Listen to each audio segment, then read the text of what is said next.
अंधेरे में छिपी हुई कुछ भयानक और पुरानी कहानियां, सच्ची, डरावनी और रहस्यमयी, सिर्फ पीएस स्टोरी टेलर पर। हमारे साथ इस अंधेरे सफर में जुड़े। अगर हिम्मत है तो देखो पूरी कहानी। डर अब अपने आखिरी पड़ाव पर है। हॉरर वीक डे 5 और आज की रात फैसला करेगी, डर जीतेगा या आपकी हिम्मत।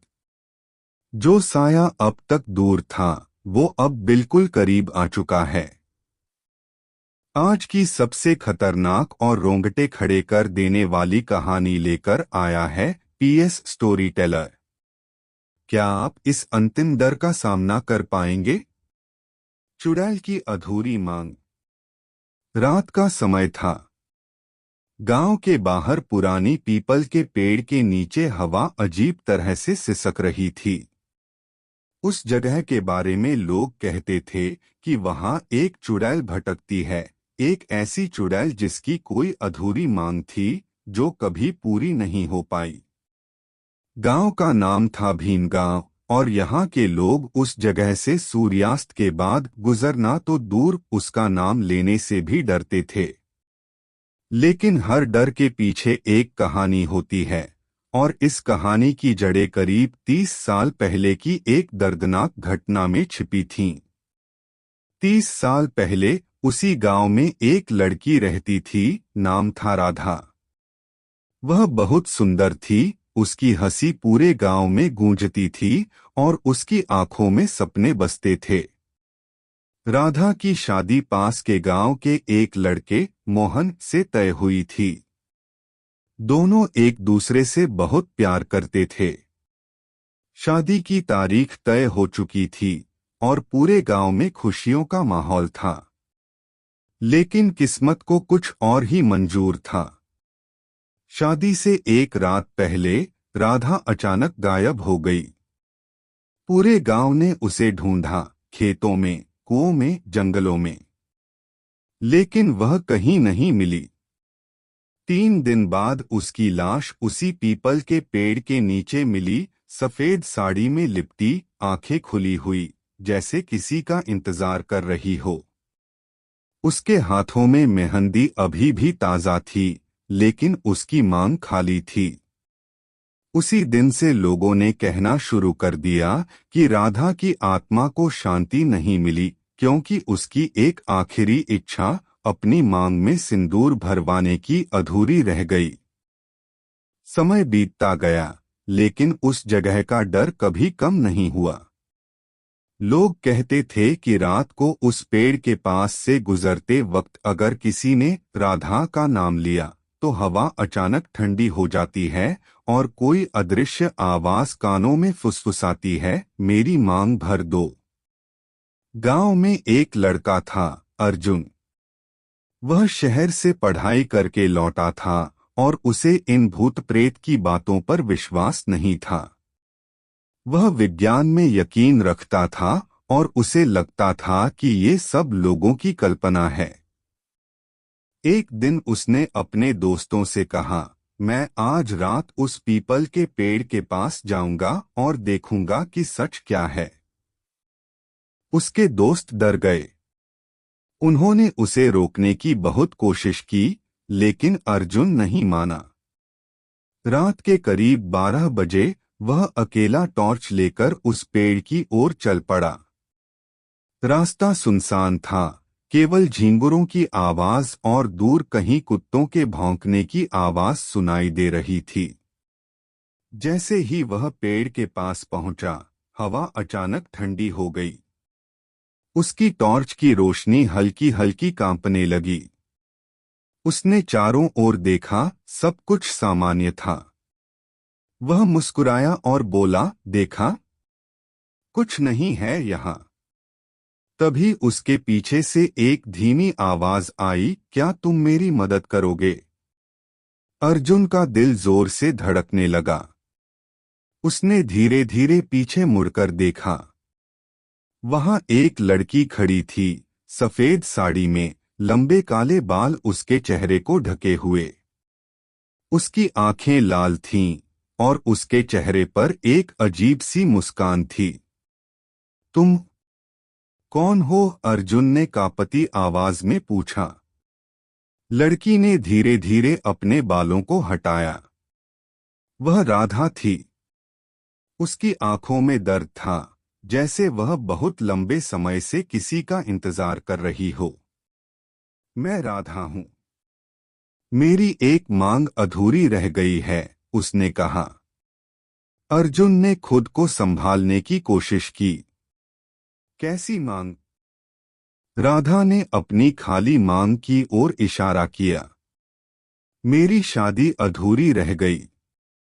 मेरी मांग में सिंदूर नहीं भरा गया। क्या तुम मेरी मदद करोगे?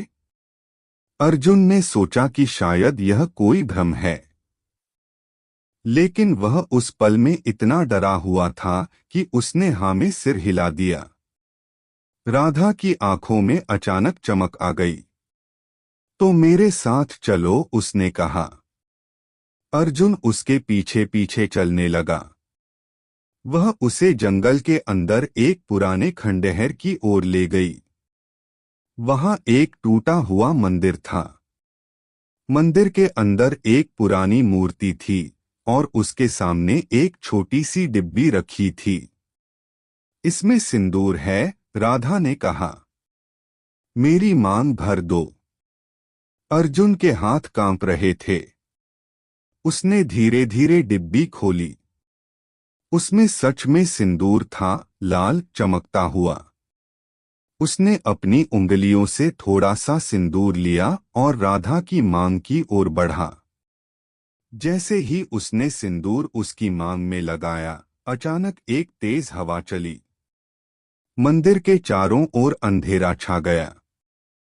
राधा जोर जोर से हंसने लगी, एक डरावनी गूंजती हुई हंसी। अब तुम मेरे हो, उसने चीखते हुए कहा। अर्जुन डर गया। क्या मतलब? राधा की आंखें और भी लाल हो गईं। जिसने मेरी मांग भरी, वह मेरा पति बन जाता है। और अब तुम्हें मेरे साथ इस दुनिया से जाना होगा।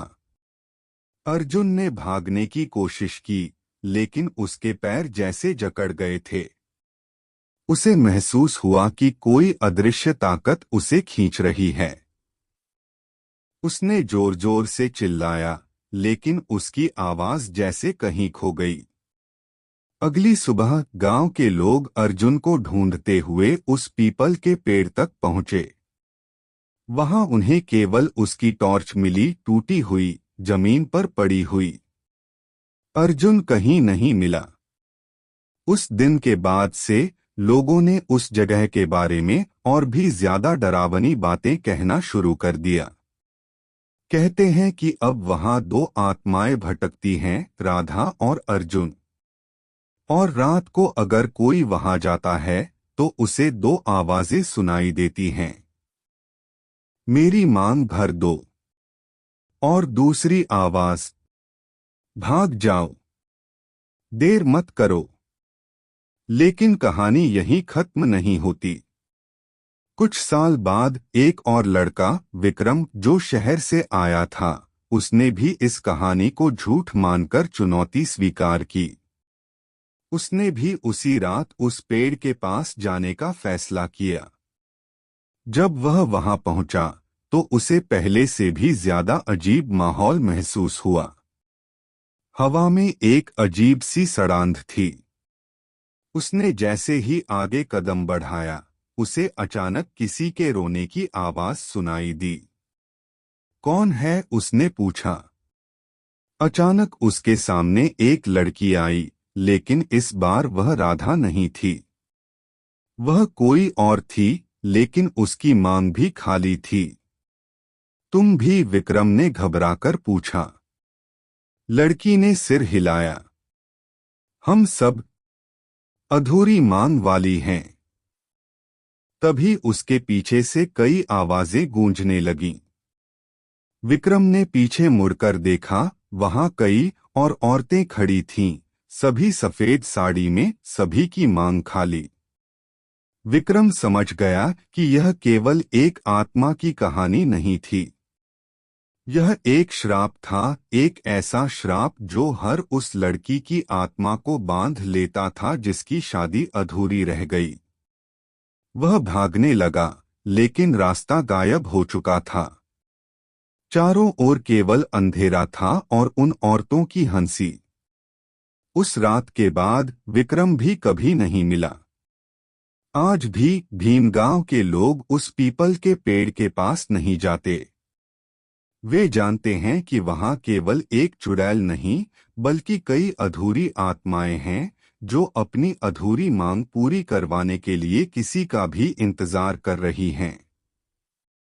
और अगर तुम कभी उस रास्ते से गुजरोगे तो ध्यान रखना, अगर कोई आवाज तुम्हें पुकारे और कहे मेरी मांग भर दो, तो कभी भी पीछे मुड़कर मत देखना, क्योंकि एक बार अगर तुमने उसकी मांग भर दी तो तुम्हारी जिंदगी भी हमेशा के लिए अधूरी रह जाएगी।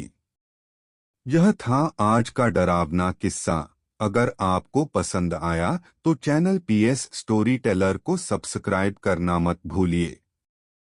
मिलते हैं अगले वीडियो में एक और खौफनाक कहानी के साथ। तब तक डरते रहिए।